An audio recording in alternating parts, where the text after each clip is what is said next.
I want to elucidate a little long form here. To think that somebody can change their biology by playing pretend, if you legitimately think that, you're not an adult in the mind. You're in a state of arrested development, and you don't have the capacity to think critically. You're either brainwashed, you're not that bright, or you're wicked. Brainwashed people are plenty smart. They just go along with the crowd. Stupid people are very easy to manipulate. All you have to do is lie to them and pretend you like them when you do it. That's why NPR talks like this. Bum, bum, bum, bum. Hello, welcome to NPR. Today we're going to talk about how juggling trannies smoke DMT out of light bulbs for cultural enlightenment. My name is John Biffersnaffersnooth, and this is NPR. That's why they talk like that. Because they know stupid people are just going to hear the tone and follow it. And most people who have degrees, they're stupid. I know this because I have relatives who have master's and doctorate degrees who bought this BS. When me, a lowly man with a theater degree who lives with his cat in a cottage on a hill, saw right through it using basic math. Why did I see through it? Because I applied critical thinking to the problem. I didn't simply accept the easiest option. I didn't follow the crowd. So some people are just so stupid that they will accept what the mainstream is doing. Some people are not stupid, but they're cowards. They're not men. They're testicle-bearing women. Okay, I don't believe that a different body can be inside, a different mind can be inside a body. You can't have a man in a woman's body or a woman in a man's body.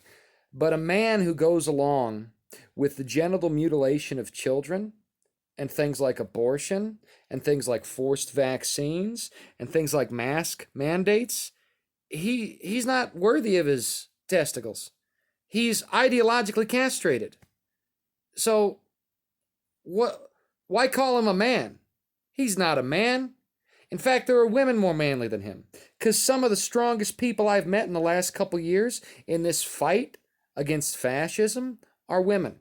I know women that I couldn't believe would ever do this, that have more balls than half the hockey team I played with. And I wasn't a good player. I was a left wing. That is the weakest position on the ice. I was never a strong guy. I got a degree in theater.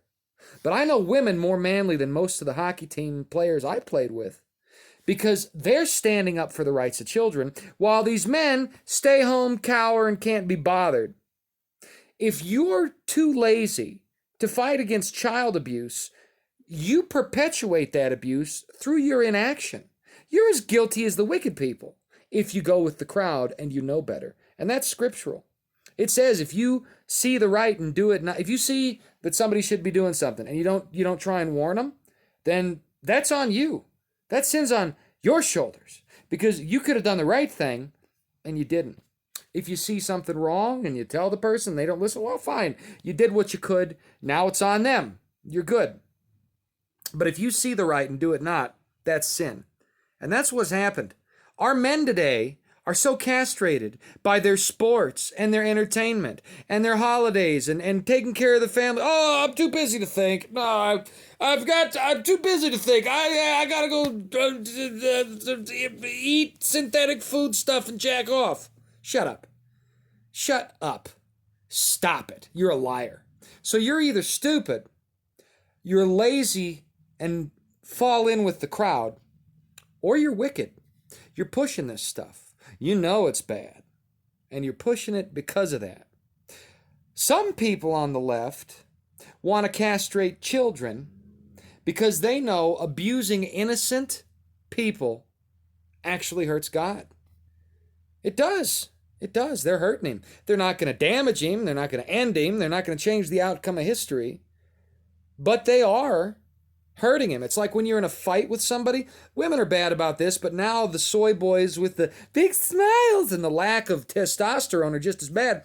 What happens is you talk to somebody, you're obviously in the right, they know you're in the right, they can't disprove you.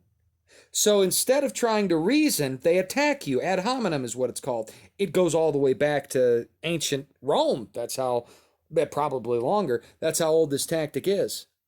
If you've been in a fight with a woman, she'll do this. Okay? She went out, she probably cheated on you. You caught her. She says, well, you're acting just like your alcoholic dad. Why? That changes the subject and it keeps you from thinking critically. What that is emotional terrorism, is what it is. And that's what the left does and has done. They blame people who don't think as they do for the things they do. They accuse them of what they plan to do. Bolsonaro's election was stolen. I got the balls to say it. Donald Trump won the 2020 election. It was stolen through fraud. Tuesday, we have another election. They are going to try and steal this election with fraud. Count on it. You need to get out and vote so they can't do that. And you need to vote against the people that want to abuse your children. You need to vote against the people that want to enforce vaccination at the state level. You need to get out there and vote against people that want to increase taxation and take money in your bank accounts for the sake of the government under emergency authorization use. Oh yeah, banks can do that. Get your money out of the bank, put it in real estate, put it in guns, put it in salt, put it in food, put it in vehicles. Don't keep it in the bank. Abortion is murder. Homosexuality is a lifestyle choice, just like a drug addiction is. You know, some people are more likely to be alcoholics, but they're not born with a bottle of Jack in their mouth. And gay people, who may be more likely to be gay, aren't born with something else in their mouth. Human sexuality is self-determinant. Quentin Tarantino wasn't born attracted to feet. He became that way. No crack whore was born a crack whore, even if she was born in a crack house. Nurture and nature are half the argument. The delineator between the two is choice. We all have the capability to make the right choice. Every single one of us has the capability to make the right choice. We are not slaves to our hereditary situation, and we are not slaves to our environmental situation. We have the capacity to overcome. That is what we're here to do. Each of us has an eternal destiny, one that is rooted in the trials and tribulations we go through today and how we overcome them. But our society, especially on the left, wants us to give in. They want to make it inconvenient to do the right thing. They want us to choose slavery. And many of us are doing that out of stupidity, a laziness which restricts us from standing against the tide of wickedness destroying our country and the world, or wickedness itself. But let me tell you something.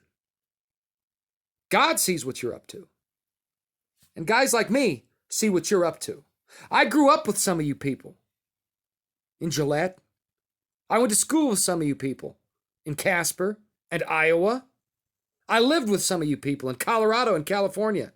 I know in all of those places are good people, and in all of those places are people who are either stupid, lazy, or wicked. And they are allowing this to happen. And if you're one of those people and you know it and you feel it inside and what I'm saying makes you mad, go do the right thing. Vote out fascist, child molesting, pedophile Democrats.